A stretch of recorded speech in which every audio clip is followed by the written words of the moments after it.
All right, boys and girls, this is your overview of the week for the week of January 11th through the 15th. So you can look at our essential question for this week. We are going to take a look at some historical text, and we are going to think to ourselves and ask ourselves what and why to help us better comprehend or understand a historical text. These texts usually include a lot of dates and information in the order it occurred in history. So oftentimes readers find that it's pretty challenging to remember all of that important information. So if we stop and we pause while we're reading and we really think to ourselves, what happened in history or in this text and why did it happen? It's kind of like sometimes refer to this as like cause and effect. So what happens or the effect and why it happens, what caused it to happen.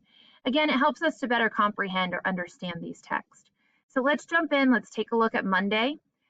On Monday, we are going to meet at 9 o'clock. Our focus in that meeting will be writing, but if you were not able to attend, then you need to watch the recording first, as always. You do have a teacher video to watch where I introduce a graphic organizer that you're going to be using throughout the week.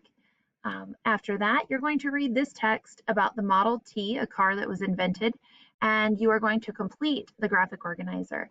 Here's where you will submit it. You have your vocab day 1 video and reading 25 minutes. When we go into Tuesday, again, we're going to meet and our focus will be writing again. Watch the recording if you were absent. After that, you are going to read this text, The Bicycle's First Century. Now, you can complete the graphic organizer as a tool to help you. That will be optional.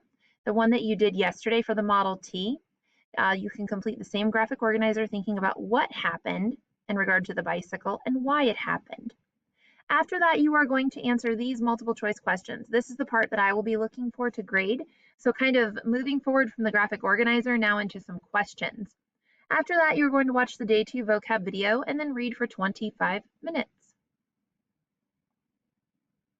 On Wednesday, you can see here, yes, I know, underlined, you see it, iReady Reading Diagnostic.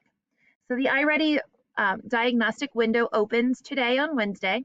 So our goal is to log in together just like we did on Teams before, having your webcam on. And once everyone's logged in, then I'm going to give you guys directions and kind of walk you through how to log in and get started just like we did before. And then I will watch you as you complete. You won't finish, but as you get started on the diagnostic.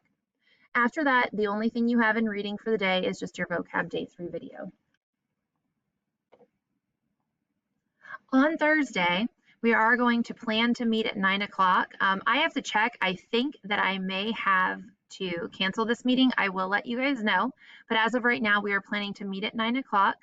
And after that, you are going to watch this teacher video where I will review the questions that you answered on Tuesday about the bicycle's first century. And I'm also going to introduce this text, Fulton's Success. After that, you are going to read this text, Fulton's Success, respond to these multiple choice questions. And then you have your vocab day 4 video. And of course, we suggest that you read for 25 minutes. On Friday, we are hopefully going to complete the iReady reading diagnostic. Again, we started that on Wednesday. So just like before, logging into Teams, webcams turned on, I will give you directions to get you guys started. After that, you do not have any additional reading assignments, just making sure that you finish all of your other work. Let me know if you have any questions about reading this week.